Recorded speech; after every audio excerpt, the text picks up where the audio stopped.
नमस्कार दोस्तों। जब दुनिया ये मान चुकी है कि 8 साल, 9 साल, 10 साल, 12 साल या 14 साल की इन ईरानी बेटियों को अमेरिकी बमबारी ने मौत की नींद सुला दिया, जब अमेरिकी अखबार न्यूयॉर्क टाइम्स ने गहन जांच के बाद अपनी खोजी रिपोर्ट में खुलासा कर दिया है कि ईरान के प्राइमरी स्कूल की ये मासूम बच्चियां अमेरिकी हमले में बेमौत मारी गईं, जब अमेरिकी बारूद के निशानों की पड़ताल के बाद ट्रंप को इन बच्चियों का हत्यारा घोषित किया जा रहा है, तब अमेरिका के सन की राष्ट्रपति ट्रंप ने बहुत बड़ा झूठ बोलकर न सिर्फ स्कूल पर हुए हमले से पल्ला झाड़ लिया है, बल्कि यह कहा है कि ईरानी मिसाइलों ने ही इन बच्चियों की जान ली है। ईरान पर हमले की वजह से जब दुनिया भर में ट्रंप के पागलपन पर बवाल मचा है, सवाल उठ रहे हैं, तब ट्रंप अनाप शनाप बयान दे रहे हैं। आज मियामी से फ्लोरिडा जाते वक्त ट्रंप से जब स्कूल पर हुए हमले के बारे में पूछा गया तो क्या जवाब मिला, जरा सुनिए। States bomb a girls' elementary school in southern Iran on the first day of the war and kill 175 people? In my opinion, based on what I've seen, that was done by Iran. Is that true, Mr. Hegseth? It was Iran who did that? We're certainly investigating. Still But investigating? the only side that targets civilians is Iran. We think it was done. We think it was done by Iran Can you give us an because idea they're of very inaccurate, as you know, with their munitions. They have no accuracy whatsoever. It was done by Iran. जिन मासूम बच्चियों की हत्या के लिए Trump सीधे तौर पर जिम्मेदार है, अमेरिका और इजराइल जिम्मेदार है। जिन मासूम बच्चियों की ये तस्वीरें किसी भी इंसान को परेशान कर सकती हैं, भावुक कर सकती हैं, बेचैन कर सकती हैं, उन बच्चियों की मौत का जिम्मेदार शख्स अब इनकी मौत के लिए इन्हीं के मुल्क को जिम्मेदार ठहरा रहा है। कल शाम जब अमेरिकी हमले में मारी गई इन बच्चियों की तस्वीरें वायरल हो रही थी, जब मेरी नज़र पड़ी, बहुत देर तक सोचता रहा कि ट्रंप जैसे राष्ट्रपति का पागलपन दुनिया को कितने जख्म देगा, कितनी जानें लेगा, कितनी तबाही मचाएगा, ईरान में कितनी जानें लेगा, कितने लोग मारे जाएंगे, कितने बेकसूर ट्रंप के सनक और पागलपन के शिकार होंगे। आज सुबह उठते ही ट्रंप का जब यह बयान देखा तो लगा इस पर बात करनी चाहिए, क्योंकि उस शख्स को तो जरा भी अफसोस नहीं है। एक रिपोर्टर के सवाल में ट्रंप ने कहा कि मैंने जो देखा है उसके आधार पर स्कूल पर ईरान ने हमला किया है। रिपोर्टर जब ट्रंप के जवाब से संतुष्ट नहीं हुआ तो एयरफोर्स वन में ट्रंप के पीछे खड़े अमेरिकी डिफेंस सेक्रेटरी पीटर हेग्सेथ से रिपोर्टर ने पूछा, इज दैट ट्रू मिस्टर हेग्सेथ? हेग्सेथ ने ट्रंप की तरफ सीधे सीधे हमले से इनकार तो नहीं किया, लेकिन कहा हम जांच कर रहे हैं, नागरिकों को निशाना बनाने का काम ईरान ही करता है। ट्रंप ने फिर दोबारा कहा, हमें लगता है कि यह ईरान ने किया है। ट्रंप ने यह कहने की कोशिश की कि ईरान के मिसफायर में स्कूली बच्चे मारे गए हैं, और यही थ्योरी ट्रंप प्रशासन की तरफ से लगातार अब दिया जाने लगा है, खासकर एनवाईटी की रिपोर्ट के बाद, क्योंकि उस रिपोर्ट ने अमेरिका को नंगा करके रख दिया है। एनवाईटी की रिपोर्ट की हेडलाइन है, हिंदी बता रहा हूं, जो अंग्रेजी हेडलाइन है उसका मतलब, विश्लेषण से संकेत मिलता है कि अमेरिकी हमलों के बीच ईरानी नौसैनिक अड्डे के पास स्कूल पर हमला हुआ। एनवाईटी के रिपोर्टर्स की टीम ने ईरान पर अमेरिकी हमले की तस्वीरों और वीडियो का विश्लेषण करके यह खुलासा किया है कि 28 फरवरी को साउथ ईरान के मिनाब में अमेरिका की तरफ से घातक हमला किया गया, जिसमें बहुत से बच्चे मारे गए। रिपोर्ट में कहा गया है कि ऐसा लगता है जहां अमेरिकी फोर्स एक्टिव थी, उसी इलाके में एक नौसैनिक अड्डे से यह हमला किया गया। एनवाईटी ने दावा किया है कि भले ही किसी भी पक्ष ने इस हमले की जिम्मेदारी नहीं ली हो, लेकिन हाल ही में जारी सैटेलाइट तस्वीरें, सोशल मीडिया पोस्ट और वीडियो सबूतों की पड़ताल के बाद एनवाईटी इस नतीजे पर पहुंचा है कि स्कूल की इमारत को सटीक हमले में उसी वक्त तबाह किया गया जब इस्लामिक रिवॉल्यूशनरी गार्ड द्वारा संचालित एक नौसैनिक अड्डे पर हमले किए जा रहे थे। टाइमिंग को लेकर, वीडियो को लेकर, हमले के तरीके को लेकर एनवाईटी ने गहन विश्लेषण और जांच पड़ताल के बाद अपनी रिपोर्ट प्रकाशित की। स्कूली बच्चों की मौत के बाद जब बहुत बवाल मचा तो हमले के 4 दिन बाद व्हाइट हाउस की प्रेस सेक्रेटरी कैरोलाइन लेविट से जब पूछा गया कि क्या अमेरिका ने स्कूल पर हवाई हमला किया था, तो लेविट ने जवाब दिया, जहां तक हमें जानकारी है ऐसा नहीं है। युद्ध विभाग, वॉर डिपार्टमेंट इस मामले की जांच कर रहा है। डिफेंस सेक्रेटरी पीटर हेग्सेथ से जब पूछा गया तो उन्होंने कहा इस मामले की जांच जारी है। इजरायली सेना के प्रवक्ता ने पत्रकारों से कहा उन्हें उस समय उस इलाके में किसी इजरायली सैन्य अभियान की जानकारी नहीं है। यानी सबने दाएं बाएं करके पल्ला झाड़ा। जब अमेरिका स्कूली हमले से पल्ला झाड़ते हुए जांच की बात कर रहा था, इजराइल किसी तरह से इस हमले में शामिल होने से इनकार कर रहा था, तभी न्यूयॉर्क टाइम्स का खुलासा सामने आ गया। इस खुलासे से पहले तेहरान से करीब 600 मील दूर मिनाब में खोदी गई सामूहिक कब्रों की तस्वीरें पूरी दुनिया ने देखी थी। एक साथ एक ही कब्रिस्तान में 150 से ज्यादा कब्रें खोदी गई थी जेसीबी मशीनों से। तस्वीरें आप स्क्रीन पर देख रहे हैं, किसी को भी विचलित कर सकती है। ईरान पर हमले की यह सबसे त्रासद और भयावह और तकलीफदेह तस्वीर थी, जिसे देखकर दुनिया हिल गई थी।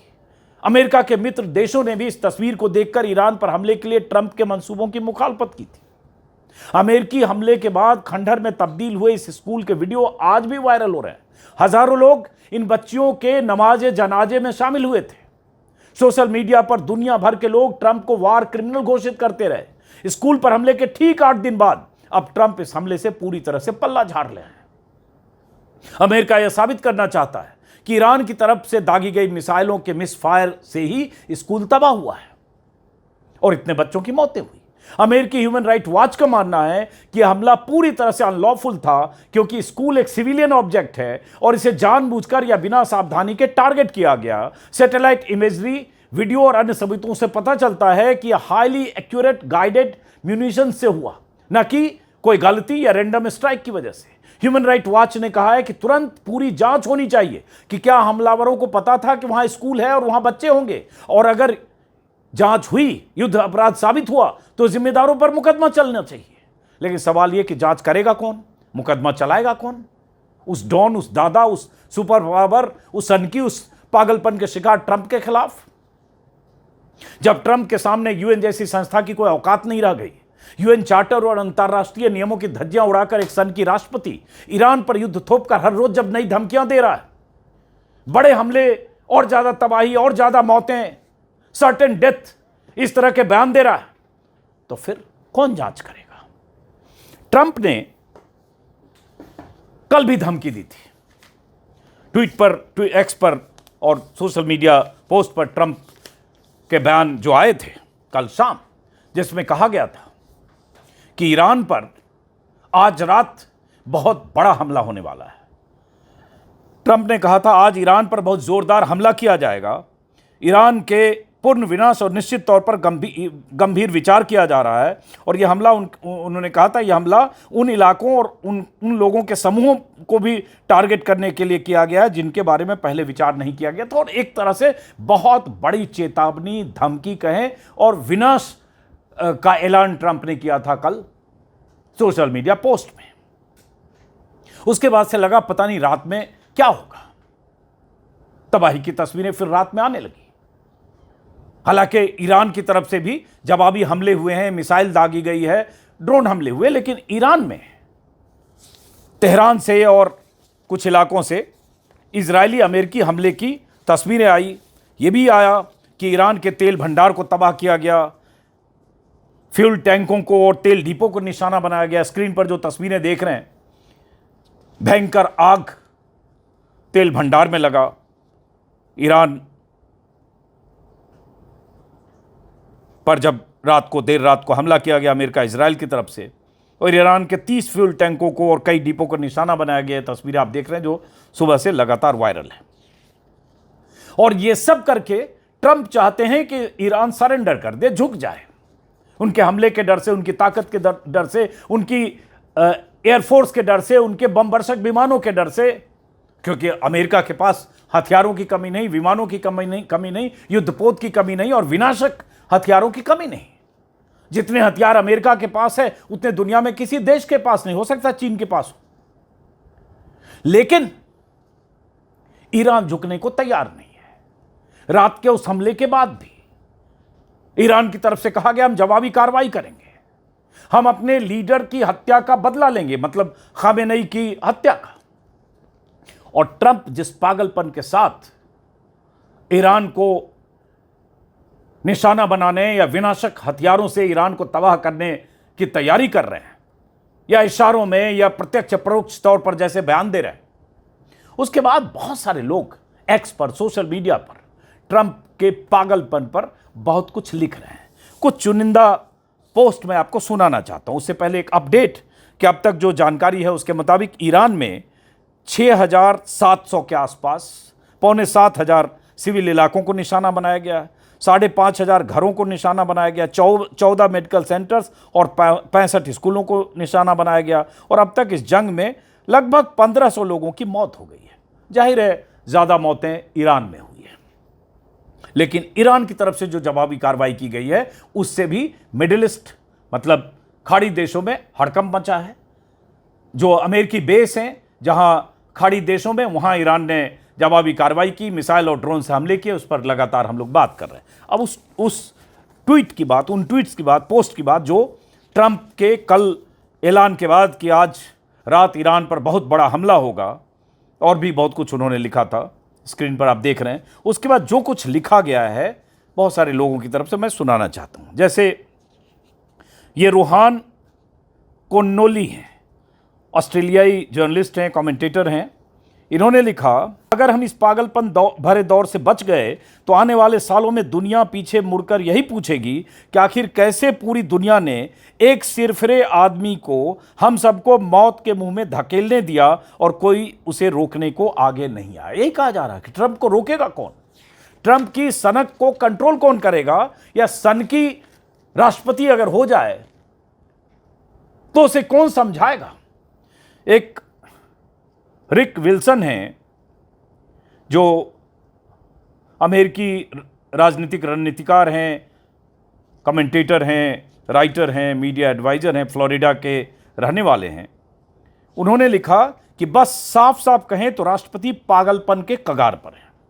एक निक ब्रायंट हैं, ये भी अमेरिकन हैं, बीबीसी के करस्पॉन्डेंट रहे हैं, व्हाइट हाउस का लंबे वक्त तक कवरेज किया है और एबीसी के प्रोग्राम्स को होस्ट किया है, मतलब जर्नलिस्ट है। उन्होंने लिखा है कि जब मैंने पत्रकारिता की शुरुआत की थी तो मुझे लगा अमेरिका को कवर करने के लिए अमेरिकी इतिहास की पृष्ठभूमि होना फ़ायदेमंद होगा या जानना फ़ायदेमंद होगा। फिर मुझे लगा कि शायद संवैधानिक वकील बनना और लॉ में विशेषज्ञता रखना बेहतर होगा। अब मुझे लगता है मनोचिकित्सक होना उपयोगी होगा। वो अंग्रेजी में लिखा, उसका हिंदी मतलब यही आ रहा। मतलब सब लोग मान रहे हैं कि ट्रंप मनोरोगी की तरह व्यवहार कर रहे हैं। उसके बाद एक टॉम जोसेफ हैं जो पॉलिटिकल कमेंट्री करते हैं ट्रंप एडमिनिस्ट्रेशन पर और बहुत सारी मिडिल ईस्ट और ईरान और जियोपॉलिटिक्स पर। उन्होंने लिखा, ट्रंप बकवास करता है। और इन सब ने ट्रंप का कल जो ट्रुथ सोशल पर जो उनकी पोस्ट थी, ईरान को पर सबसे बड़े हमले की धमकी देने वाली पोस्ट, उसको शेयर करते हुए लिखा कि ट्रंप बकवास करता है, उसके दिमाग की हालत खराब हो गई है, वो ईरान के बारे में कुछ नहीं जानता। हेक्सेथ भी वैसा ही है। ईरान में 20,000 से ज़्यादा आबादी वाले शहर कितने हैं ये पूछो तो जवाब नहीं देंगे। ये तो तैयार न हुए बेवकूफ़ अमेरिका की जान जोखिम में डाल रहे हैं। अब वो झूठी कहानियां बता रहे हैं। उसी तरह से एक हैं ब्रायन बेहर, टीवी राइटर हैं, प्रोड्यूसर हैं, अमेरिकी हैं। उन्होंने लिखा, ब्लॉगर भी हैं, उन्होंने लिखा एक्स पर। ये सब कल रात भर मैं देख रहा था, सुबह तक जो लोग लिख रहे हैं उनको सबको मैंने कंपाइल किया आपको बताने के लिए। उन्होंने ट्रंप के उस पोस्ट को शेयर करते हुए लिखा, यह पागल आदमी ऑफिस के बाहर था और जेल की ओर जा रहा था, फिर भी अमेरिका ने उसे जानबूझकर व्हाइट हाउस में बिठा दिया, बस इसलिए क्योंकि उन्हें उपराष्ट्रपति की हंसी पसंद नहीं आई। मैं कभी समझ नहीं पाऊंगा। जॉर्ज कॉनवे है, इन्होंने, ये अमेरिकी एडवोकेट हैं, पहले रिपब्लिकन में थे, ट्रंप के साथ भी थे, फिर ट्रंप के खिलाफ हो गए। इन्होंने लिखा, डिस्ट्रिक्ट ऑफ कोलंबिया में किसी व्यक्ति को मानसिक अस्पताल में भर्ती कराने की कानूनी प्रक्रिया क्या होती है? मतलब जो लोग लिख रहे हैं सब मान रहे हैं कि ट्रंप कोई लुनेटिक बोल रहा है, कोई सिरफरा बोल रहा है, कोई पागल बोल रहा है, कोई सनकी बोल रहा है। उसी तरह से मेलानी डिआरिगो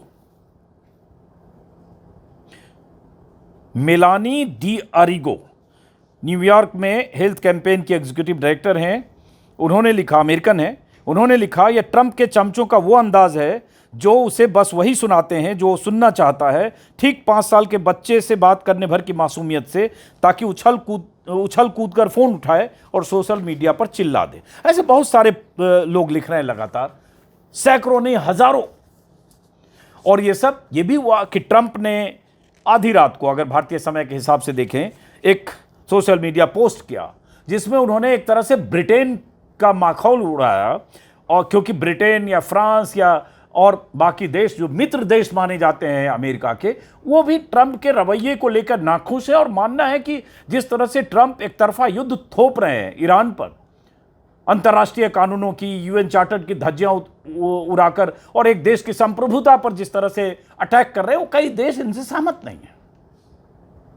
तो ट्रंप ने लिखा, अंग्रेजी में उसका हिंदी तर्जुमा है कि यूनाइटेड किंगडम हमारा एक समय महान सहयोगी था, अब आखिरकार मिडिल ईस्ट में 2 एयरक्राफ्ट कैरियर्स भेजने के बारे में गंभीरता से सोच रहा है। ठीक है प्रधानमंत्री स्टारमर, हमें अब उनकी ज़रूरत नहीं है, लेकिन हम याद रखेंगे हमें ऐसे लोगों की ज़रूरत नहीं जो युद्ध में तब शामिल हों जब हम पहले ही जीत चुके। मतलब चूंकि ब्रिटेन इस युद्ध में शामिल होने को तैयार नहीं था, जैसे पहले ब्रिटेन अमेरिका के साथ कई युद्धों में रहा, इराक से लेकर अफगानिस्तान तक। तो उस खींचतान के बीच जब सहमति हुई होगी 2 एयरक्राफ्ट भेजने की, तब इन्होंने कहा अब तुम्हारी जरूरत नहीं, हम जीत चुके। और ट्रंप ऐलान कर रहे हैं हम जीत चुके, बल्कि इसके बाद भी बहुत सारे लोग लिख रहे हैं कहां जीते भाई, पानी पिला रखा है ईरान ने, कहां आपकी ताकत, कहां उसकी ताकत। ईरान के आसमान पर अमेरिका और इजराइल का कब्जा है एक तरह से कहें। और ट्रंप बीते 72 घंटे में कई बार बयान दे चुके हैं कि ईरान का सब कुछ तबाह हो चुका, खत्म हो गया, नेवी खत्म, एयरफोर्स खत्म, उनके मिसाइल प्रोडक्शन सेंटर्स खत्म, मिसाइल लॉन्चर्स खत्म, यही बोल रहे हैं ट्रंप बार बार।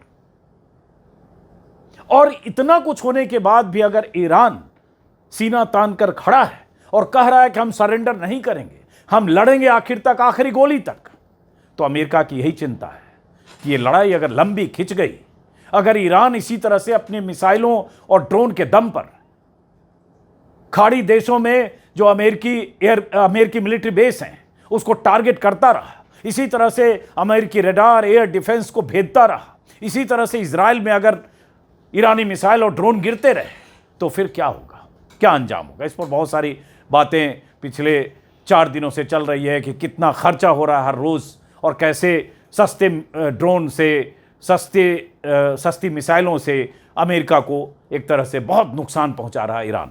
चलिए तो फिलहाल इस वीडियो को यहीं ख़त्म करते हैं। लगातार चूँकि ये जंग पता नहीं कब तक चलेगी, जो भी खबरें आएगी आती रहेगी, मैं आपको दिखाता बताता रहूँगा। फिलहाल नमस्कार।